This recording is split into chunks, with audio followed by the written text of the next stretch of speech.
Hello folks, I hope you're having a great day today. Today I want to take a look at H.g.wells' Crystal Egg.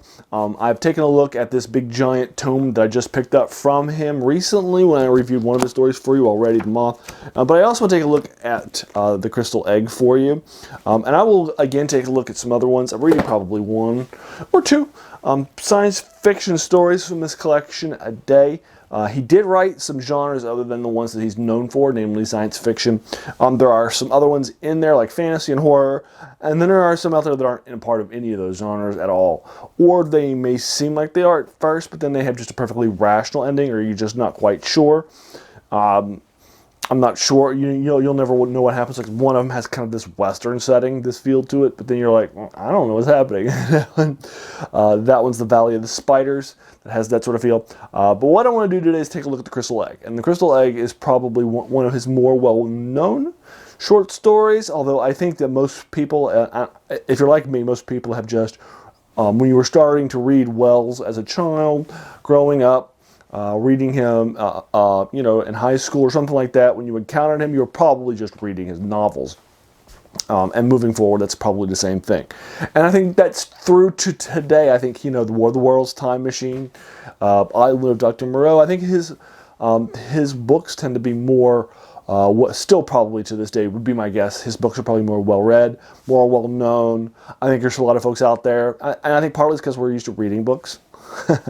and because we're used to reading books now, it's hard for us, we're going to go back and reread still books from folks rather than some of their short stories, novellas, things that are being published in magazines. And we don't even know, or if we do, we don't care, that a lot of these things weren't even published in book form at the time. They were serialized. They were published in magazines. They were published in newspapers. They're not like a book in the same sense as a modern novel that I could pull off this shelf, right?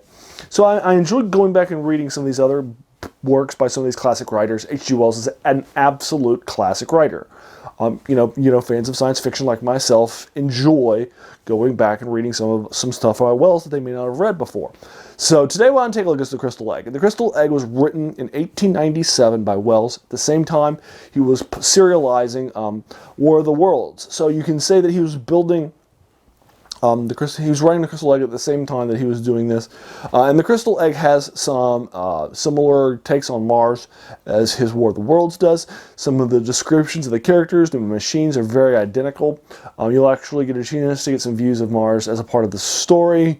Those are also very similar too. So you can kind of see he's kind of doing the same world building on Mars as a part of this story, with the short story The Crystal Egg, as he's doing with War of the Worlds, which makes this a very interesting companion piece to War of the Worlds.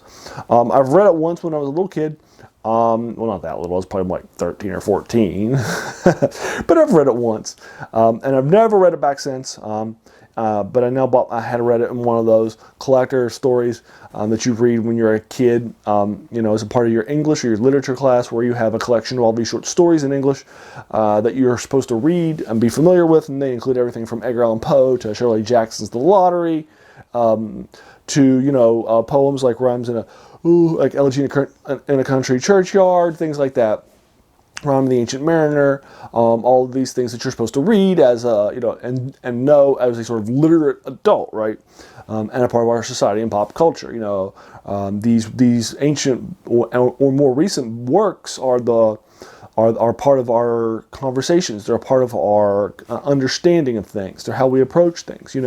You can't be conversant without understanding who Romeo and Juliet are and what they mean to each other, and understanding what that tragedy means, because people talk about it all the time. They refer to movies, to books, and to things through that all the time. So you need to have read Romeo and Juliet, or to have at least watched it as a play being put on, in order to truly understand it. Right? It's a part of being a literate person in a modern American society. Well, anyway. So as a part of that, I had read that as a part of that book. Growing up, but I had not gone back and read it because I didn't own a copy, and I could always just go online and read it, because these things have something that was written in the 1800s is definitely not protected by legal copyright to this day. Obviously you can just go out there and read it, but I wanted to buy it. I really do enjoy reading, the tactile experience of reading. I just enjoy that. I enjoy, as you can tell from my library, I enjoy owning books, like lots of books. So it's another section that I can do. I also just love, being able to go to it whenever I want to. Pick up a short story. So anyway, I reread The Crystal Egg for the first time just yesterday when I was going back. I said, let's go back and re-record this because I have some different thoughts on it than I thought I was going to. I thought it would be good as a context companion story to War of the Worlds, but I do think there's a couple of things going on in this short story that I'm coming to it with more of a critical eye than I have had in the past, and also because I've been reading a lot of Wells stories recently that I haven't read before. So it also has some of Wells wouldn't normally do this sort of thing, so I'm going to be coming to it. All right, so let's go ahead and take a look at The Crystal Egg. So briefly, if you're not familiar with The Crystal Egg, it's a short story that takes about 14, 15 pages in this collection, as well as most of the other collections I have. It took me about 35 minutes to reread it yesterday, probably maybe 40. Now that I think about it, yeah, more like 40. Closer to 40 to reread it because I wanted to. I got lost in it a couple times and I had to reconfigure myself and go back and read a paragraph or two, which is never a good sign for a short story. Anyway, but it took me about 40 minutes to reread it yesterday. And, as I was rereading this story, there were a couple things that I noticed. Basically, what's happening in it is you're being... The framework narrative device of the story is that... the person whose story this is, which is Cave, and you'll find this out later on in the story, is telling it to one of his friends, and one of his friends is now telling it to the narrator, which is H.G. Wells. So it's kind of twice told. So you're kind of getting this story of Cave and what's happening with his family. He is a proprietor of a shop that deals in oddities and antiquities. So basically a secondhand store in London. And so basically what's going to end up happening is you're going to have the beginning of the story is going to have some people trying to buy this crystal that they see in a window. And the guy who has it initially will say, I thought it was for just for £5. And they're like, that's a lot of money for this crystal egg. Crystal egg. But ultimately they're like, okay, go ahead and buy it. And he's like, nope, 10. Nope, it's going to be a lot more. He's reluctant to sell it to him. For some reason, his wife comes home at the same time. She's very upset about that. She really wants to sell it to these people for that amount of money. She takes the cards, takes the information, and will call them if something changes. He tries to tell them that he has a seller, but it's very obvious he's not telling them anything close to the truth. He doesn't have a seller already in mind. Argument starts with himself and his wife about the crystal egg, the sales of the shop, what they would do with £5 was a whole lot of money during this time. And he actually will hide it because he doesn't want to sell it, and she'll find it and put it back in the shop window. And there are a couple of other scenes like these that are going to have, but you're also going to have you're going to find out he has a stepson and a stepdaughter through his wife that are hers, and they're both, one is 18, the other's in the 20s. So they're both older, ready to kind of work and be involved with stuff, who are going to be involved a little bit with the store and helping out. Although, again, they're his stepchildren, not his actual children. But they'll do some of that. They also seem to be a little judgmental, too, although not nearly as much as the wife is. Although, again, this is all from the viewpoint of the husband, not from, a rational viewpoint or anything like that. But anyway, the husband and will become a little more erratic. The egg will disappear, which will cause a big, giant fight in the family as to who took the egg. All of them swear up and down that it was none of them. That none of them took it, none of them disappeared, that nobody stole it. But you will find out a couple pages later that, in fact, our point of view character, Mr. Cave, took it, and he secured it to one of his friends, who's probably more like an acquaintance, to be honest, not really a friend, who shares some of his similar passions. He's also a doctor who knows how to explore things rationally. So he'll secure this crystal egg for this gentleman. The proprietor of the shop for a while. Proprietor of the shop will come back and tell him a little bit about it, where he found it, which was from another curio shop that went out of business that he bought this stuff from. So it was part of the stock of that store. And he thought that it was initially going to be like 10 marks. He thinks that's probably going to be worth that. And he starts talking about some of the unusual properties he sees in this egg. When it's being shined on by a tiny little ray of light, it's going to give off all these little particles. And then as they start to show it off, they'll do some explorations as to what's actually happening with the crystal egg. They'll try different experiments. And then ultimately what's going to start happening is that our main character, Mr. Cave, point of view character, is going to start experiencing visions of another location.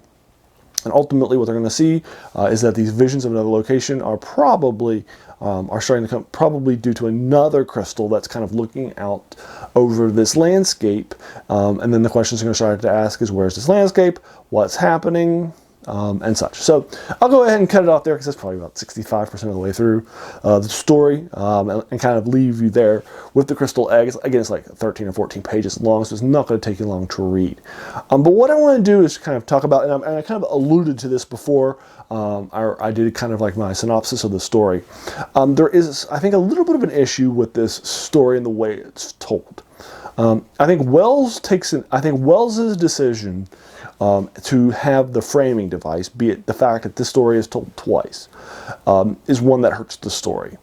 Because what winds up happening is that this story is a classic example of the sins of telling rather than showing in a story or a movie or something like that. What you wind up you're going to have, you're not going to see the argument with the family.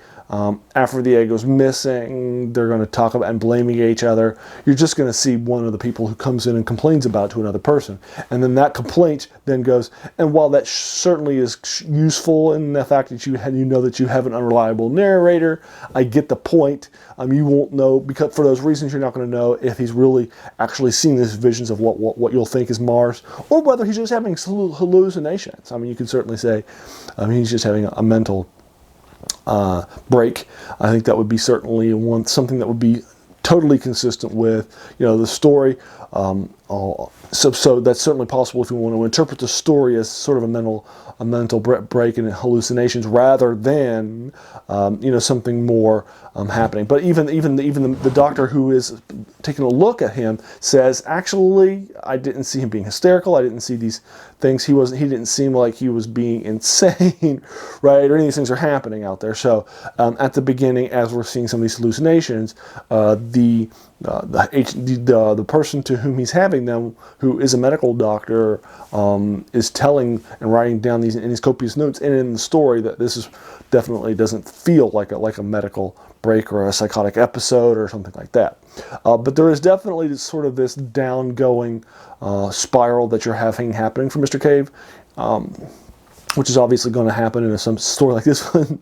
Obviously, you start to encounter and such. He becomes more and more obsessed with this object and what the object has in it. But again, my main issue with it is that, for the first, for much of this story, H.G. Wells, instead of showing us what's happening, giving us descriptions, having the conversation, seeing what was happening, it's just description. He's just telling us rather than showing us, and I think that's an error. I don't think he should be telling us what a conversation had. I think he should be showing us that conversation and the dialogue that happened. I don't think he should be showing us.